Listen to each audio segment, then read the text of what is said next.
Harry Potter and the Order of the Phoenix, written by J.K. Rowling, narrated by May from SheReadsBooks. Chapter 1. Dudley Demented. The hottest day of the summer so far was drawing to a close, and a drowsy silence lay over the large, square houses of Privet Drive. Cars that were usually gleaming stood dusty in their drives, and lawns that were once emerald green lay parched and yellowing, for the use of hosepipes had been banned due to drought.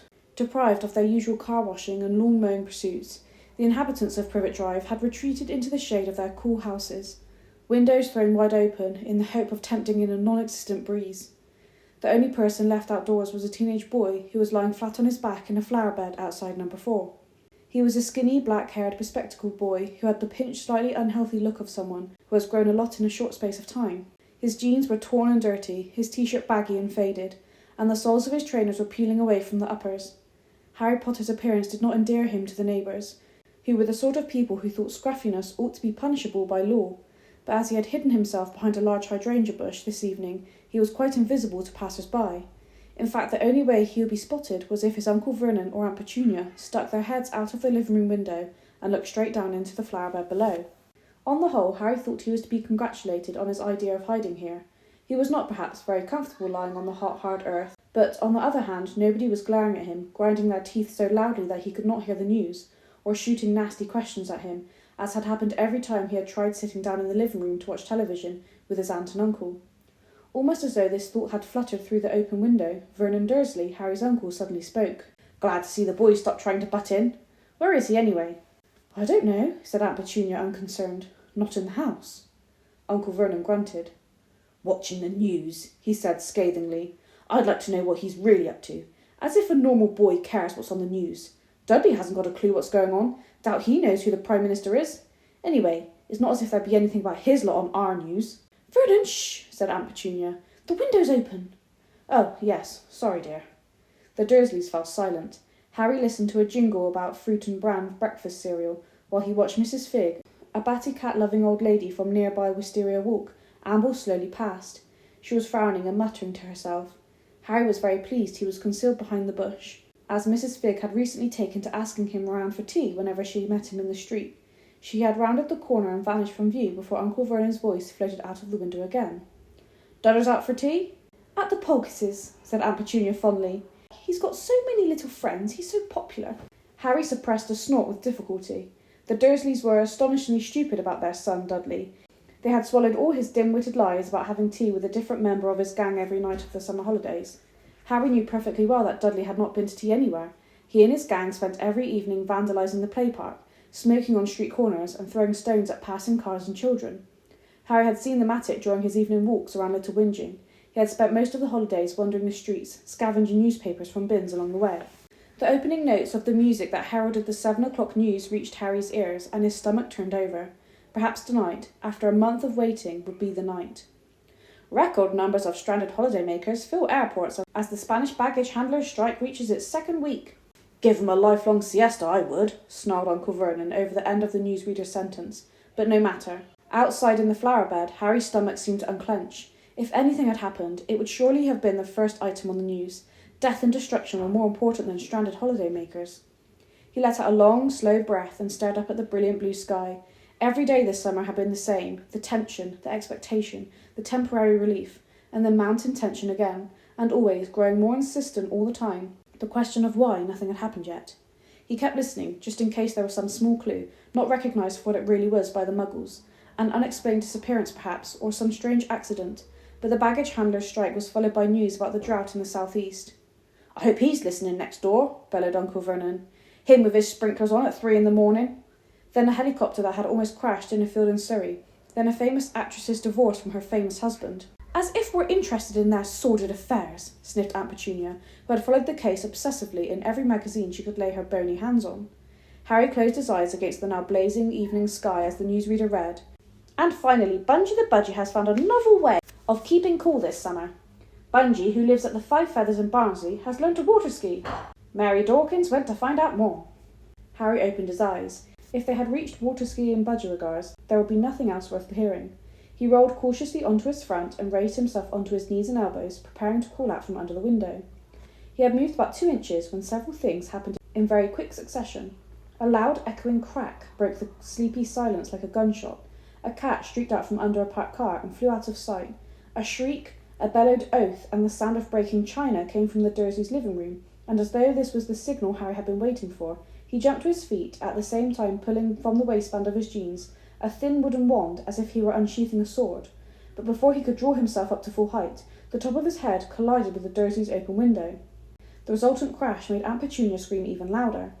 Harry felt as though his head had been split in two. Eyes streaming, he swayed, trying to focus on the street to spot the source of the noise, but he had barely staggered upright when two large purple hands reached through the open window and closed tightly around his throat. "Put it away!" Uncle Vernon snarled into Harry's ear. "Now! Before anyone sees!" "Get off me!" Harry gasped. For a few seconds they struggled, Harry pulling at his uncle's sausage-like fingers with his left hand, his right maintaining a firm grip on his raised wand. Then, as the pain in the top of Harry's head gave a particularly nasty throb, Uncle Vernon yelped and released Harry as though he had received an electric shock. Some invisible force seemed to have surged through his nephew, making him impossible to hold. Panting, Harry fell forwards over the hydrangea bush, straightened up and stared around. There was no sign of what had caused the loud cracking noise, but there were several faces peering through various nearby windows. Harry stuffed his wand hastily back into his jeans and tried to look innocent.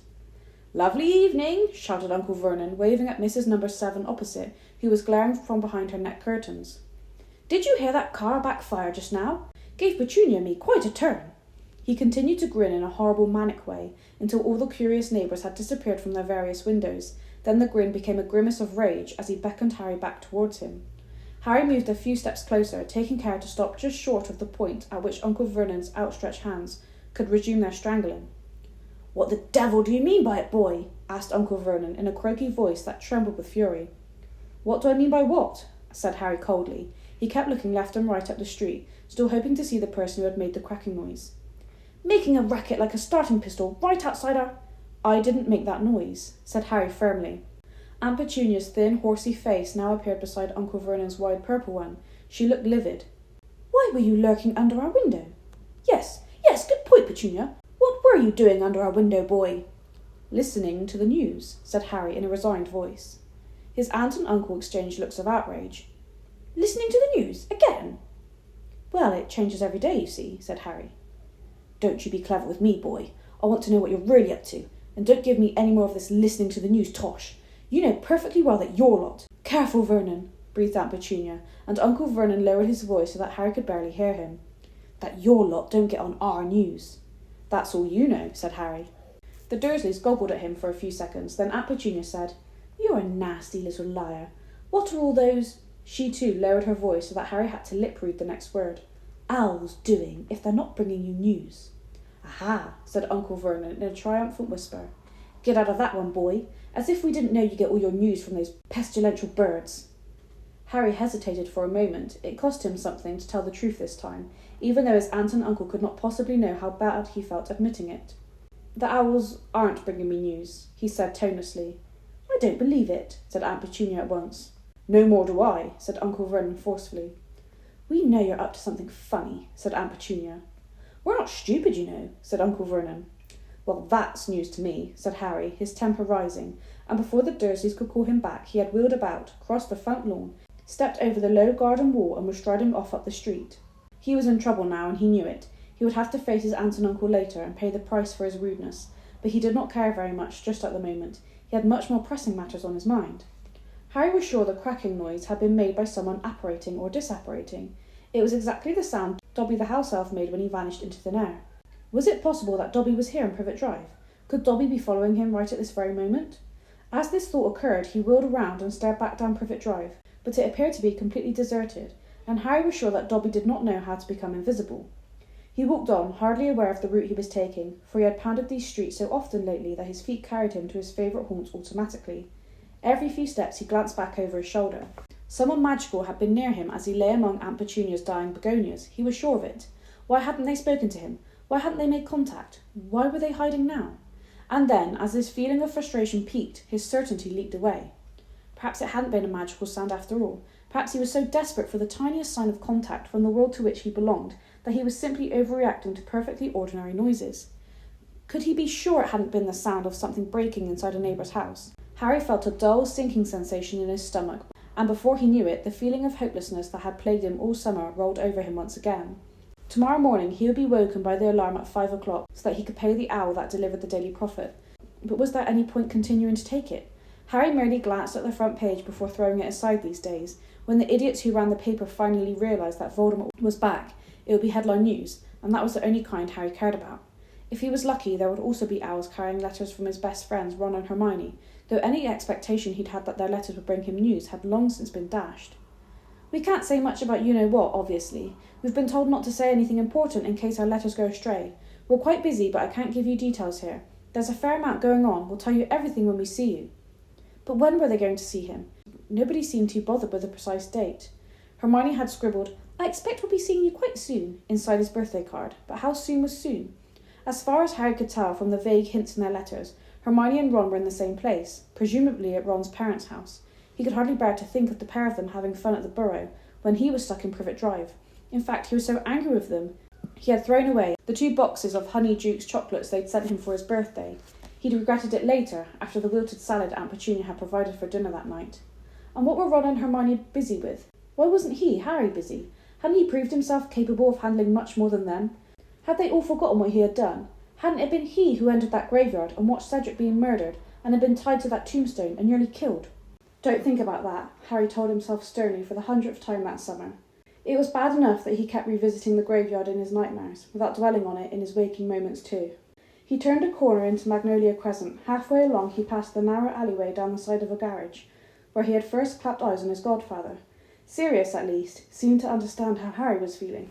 Admittedly, his letters were just as empty of proper news as Ron and Hermione's, but at least they contained words of caution and consolation instead of tantalising hints. "I know this must be frustrating for you. Keep your nose clean and everything will be okay. Be careful and don't do anything rash." Well, thought Harry, as he crossed Magnolia Crescent, turned into Magnolia Road and headed towards the darkening play park. He had, by and large, done as Sirius advised. He had at least resisted the temptation to tie his trunk to his broomstick and set off for the Burrow by himself. In fact, Harry thought his behaviour had been very good, considering how frustrated and angry he felt at being stuck in Privet Drive so long, reduced to hiding in flower beds in the hope of hearing something that might point to what Lord Voldemort was doing. Nevertheless, it was quite galling to be told not to be rash by a man who had served 12 years in the wizard prison Azkaban, escaped, attempted to commit the murder he had been convicted for in the first place, then gone on the run with a stolen hippogriff. Harry vaulted over the locked park gate and set off across the parched grass. The park was as empty as the surrounding streets. When he reached the swings, he sank onto the only one that Dudley and his friends had not yet managed to break, coiled one arm around the chain, and stared moodily at the ground. He would not be able to hide in the dirty flower bed again. Tomorrow he would have to think of some fresh way of listening to the news. In the meantime, he had nothing to look forward to but another restless, disturbed night, because even when he escaped the nightmares about Cedric, he had unsettling dreams about long, dark corridors, all finishing in dead ends and locked doors, which he supposed had something to do with the trapped feeling he had when he was awake. Often the old scar on his forehead prickled uncomfortably, but he did not fool himself that Ron or Hermione or Sirius would find that very interesting anymore.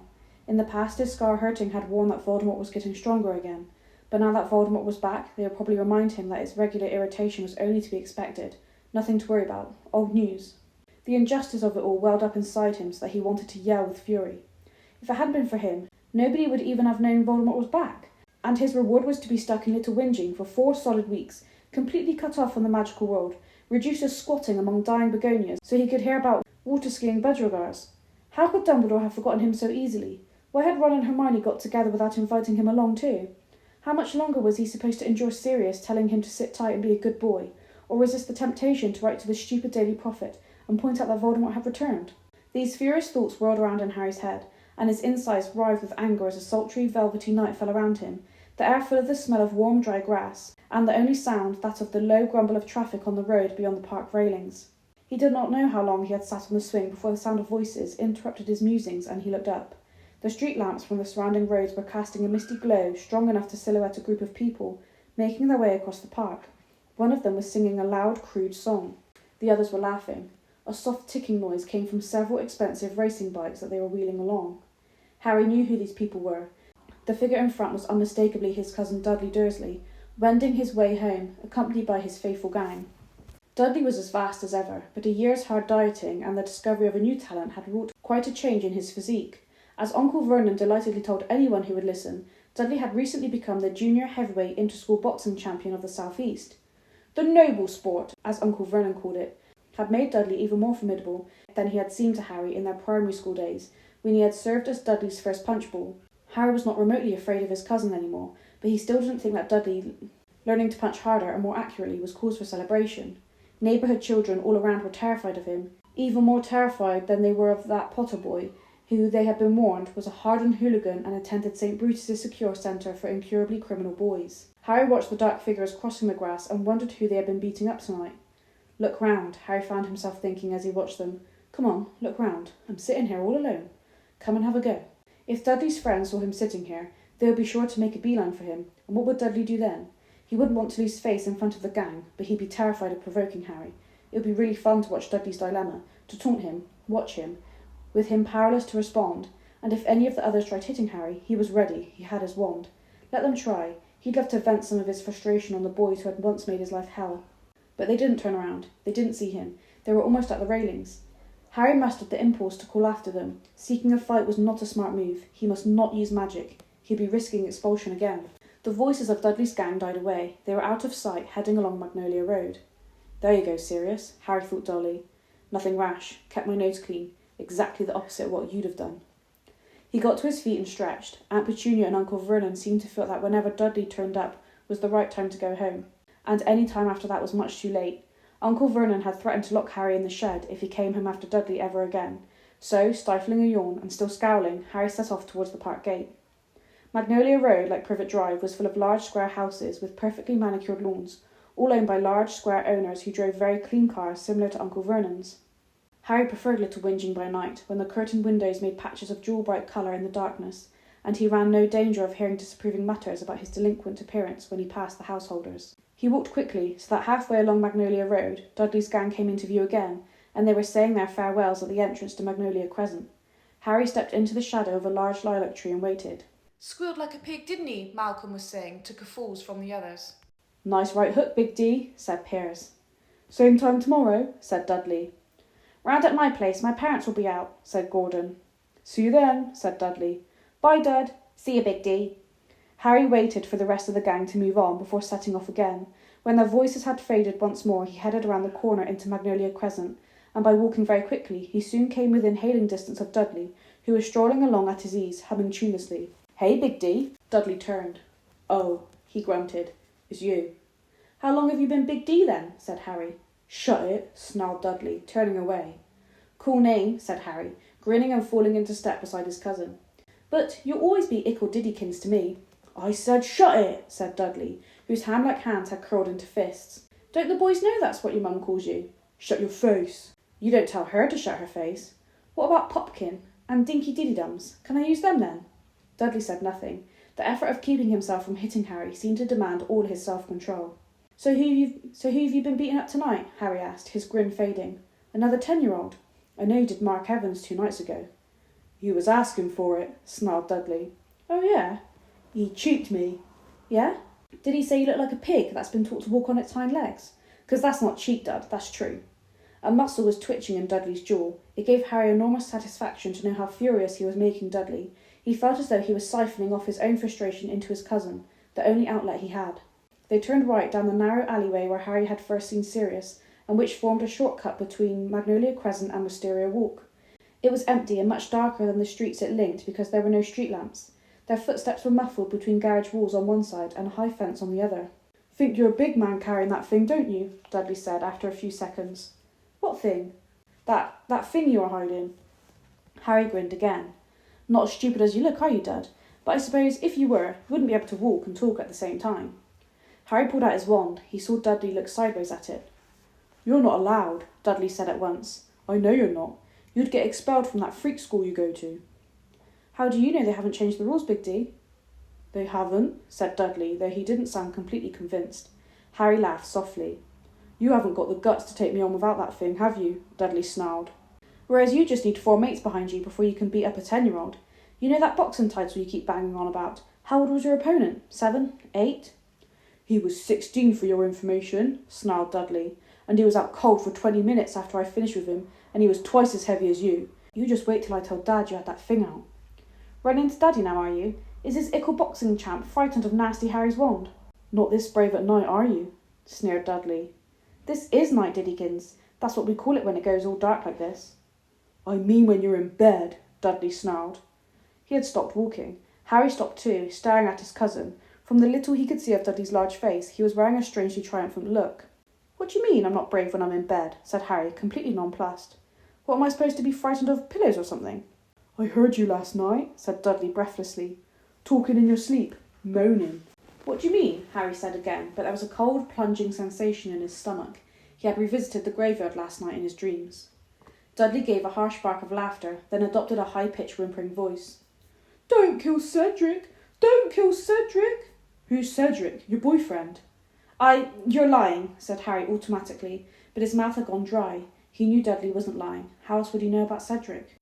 Dad! Help me, Dad! He's going to kill me, Dad! Boo-hoo! Shut up, said Harry quietly. Shut up, Dudley. I'm warning you. Come and help me, Dad! Mum, come and help me! He's killed Cedric! Dad, help me! He's going to... Don't you point that thing at me! Dudley backed into the alley wall. Harry was pointing the wand directly at Dudley's heart. Harry could feel 14 years of hatred of Dudley pounding in his veins.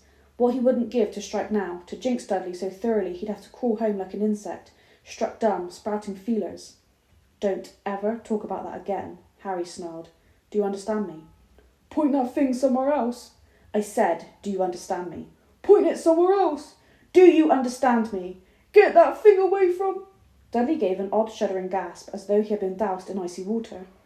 Something had happened to the night. The star-strewn indigo sky was suddenly pitch black and lightless. The stars, the moon, the misty street lamps at either end of the alley had vanished. The distant rumble of cars and the whisper of trees had gone. The balmy evening was suddenly piercingly, bitingly cold. They were surrounded by total, impenetrable, silent darkness, as though some giant hand had dropped a thick, icy mantle over the entire alleyway, blinding them. For a split second, Harry thought he had done magic without meaning to, despite the fact that he'd been resisting as hard as he could. Then his reason caught up with his senses. He didn't have the power to turn off the stars. He turned his head this way and that, trying to see something, but the darkness pressed on his eyes like a weightless veil. Dudley's terrified voice broke in Harry's ear. What are you doing? Stop it. I'm not doing anything. Shut up and don't move. I can't see. I've got blind eye. I said shut up. Harry stood stock still, turning his sightless eyes left and right. The cold was so intense he was shivering all over. Goosebumps had erupted up his arms, and the hairs on the back of his neck were standing up. He opened his eyes to their fullest extent, staring blankly around, unseeing. It was impossible. They couldn't be here. Not in Little Whinging. He strained his ears. He would hear them before he saw them. "Oh, tell Dad," Dudley whimpered. "Where are you? What are you doing?" Will you shut up?" Harry hissed. "I'm trying to listen." But he fell silent. He had heard just the thing he had been dreading. There was something in the alleyway apart from themselves, something that was drawing long, hoarse, rattling breaths. Harry felt a horrible jolt of dread as he stood trembling in the freezing air. "Cut it out! Stop doing it! I'll hit you! I swear I will!" "Dudley, shut!" Wham! A fist made contact with the side of Harry's head, lifting him off his feet. Small white lights popped in front of his eyes. For the second time in an hour, Harry felt as though his head had been cleaved in two. Next moment, he landed hard on the ground and his wand had flown out of his hand. "You moron, Dudley!" Harry yelled, his eyes watering with pain as he scrambled to his hands and knees, feeling around frantically in the blackness. He heard Dudley blundering away, hitting the alley fence, stumbling. "Dudley, come back! You're running right at it!" There was a horrible squealing yell and Dudley's footsteps stopped. At the same moment, Harry felt a creeping chill behind him that could mean only one thing. There was more than one. "Dudley, keep your mouth shut! Whatever you do, keep your mouth shut! Wand!" Harry muttered frantically, his hands flying over the ground like spiders. "Where's... Wand? Come on! Lumos!" He said the spell automatically, desperate for light to help him in his search, and to his disbelieving relief, light flared inches from his right hand. The wand tip had ignited. Harry snatched it up, scrambled to his feet and turned around. His stomach turned over. A towering, hooded figure was gliding smoothly towards him, hovering over the ground, no feet or face visible beneath its robes, sucking on the night as it came.